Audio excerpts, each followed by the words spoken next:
अस्सलाम वालेकुम। इस वीडियो में मैं आपके सामने कुछ ऐसे जानवर रखूंगा जो कि एक्सटिंक्ट हो चुके हैं। एक्सटिंक्ट का मतलब होता है नापैद हो चुके हैं। मतलब वो पहले तो पाए जाते थे लेकिन अब नहीं। डोडो ये एक परिंदा है जो कि फ्लाइटलेस है, मतलब ये उड़ नहीं पाता था। लेकिन ये एक ऐसा परिंदा है जो कि एक खास जजीरे पर पाया जाता था। मॉरिशस जजीरे का नाम है और ये है इंडियन ओशियन में। इसका वजन 23 kg तक होता था। इसका जो हेड है वो काफी बड़ा होता था और इसकी चोंच भी काफी बड़ी होती थी। और पुर्तगीज सेलर यानी कि पुर्तगाल के रहने वाले जो सेलर्स थे, सेलर्स हम उनको कहते हैं जो कि कश्ती चलाने वाले होते हैं। ये जैसे ही मतलब उस जजीरे पर पहुंचे तो 1507 में उन्होंने इसको डिस्कवर किया था। लेकिन आहिस्ता आहिस्ता कुछ सेलर्स आते रहते थे उस जजीरे पर, कुछ रुकते थे, स्टे करते थे। और जो सेलर्स वहां पे रुका करते थे, सफर करने वाले उस जजीरे पर, मॉरिशस वाले जजीरे पर, तो क्या करते थे वो इनका शिकार करते थे, इनको खाने के लिए, इनका गोश्त।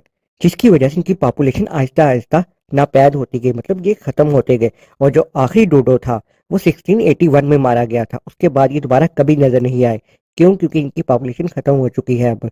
पैसेंजर पिजन ये एक ऐसा कबूतर है जो कि बहुत ही बड़े पैमाने पर माइग्रेशन करने में मशहूर था। मतलब एक जगह से दूसरी जगह आना जाना इकट्ठे, मतलब एक ग्रुप में, और ज्यादा दूर तक आना जाना, ये इनके लिए काफी मशहूर था। ये इसलिए काफी अच्छे कबूतर माने जाते थे, इसीलिए तो इनको पैसेंजर पिजियन कहा जाता है। पैसेंजर का मतलब होता है यानी कि मुसाफिर, ऐसा कबूतर जो कि काफी ज्यादा दूर तक माइग्रेशन कर सके और ज्यादा से ज्यादा माइग्रेशन कर सके।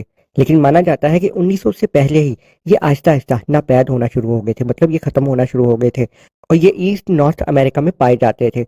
दरअसल लोग इनका बहुत ही बड़े पैमाने पर शिकार किया करते थे इनका गोश्त खाने के लिए। इनको एक जगह से दूसरी जगह पर ट्रांसफर भी कर दिया करते थे इनके गोश्त को।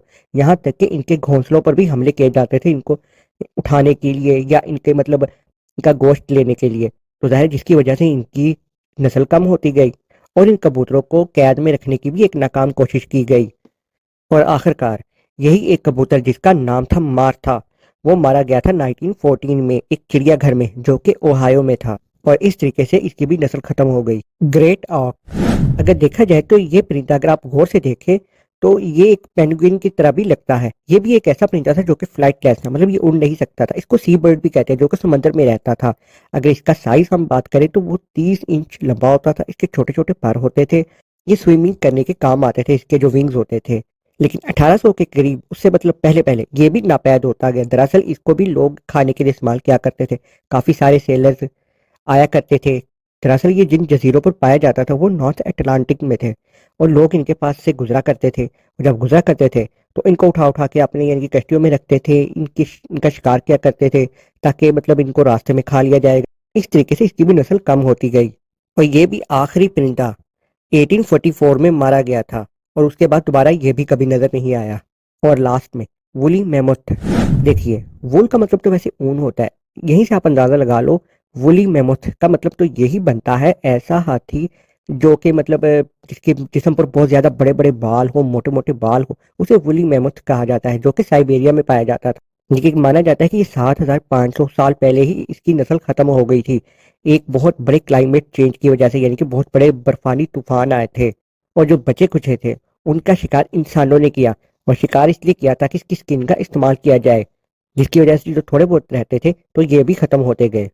इस तरीके से कि एक बड़े साइज का जानवर भी इस दुनिया से बिल्कुल खत्म हो गया, यानी कि इसकी जनरेशन खत्म हो गई। तो अगर आप देखा जाए तो ये सारे जानवर तो आहिस्ता आहिस्ता खत्म होते गए, लेकिन इंसानों के शिकार करने की वजह से, यानी कि इंसानों का खाना बनते गए। तो अगर इसी तरह हम करते रहे तो और भी जितने भी जानवर हैं वो भी खत्म होते जाएंगे, अगर हमने बड़े पैमाने पर कोई प्लानिंग या मनसूबाबंदी ना की तो। और ये अगर देखा जाए तो अब अलार्मिंग सिचुएशन ही है। अगर ये छोटी सी वीडियो आपको अच्छी और इन्फॉर्मेटिव लगे तो उसे लाइक कर देना और चैनल को सब्सक्राइब कर देना। अल्लाह हाफिज़।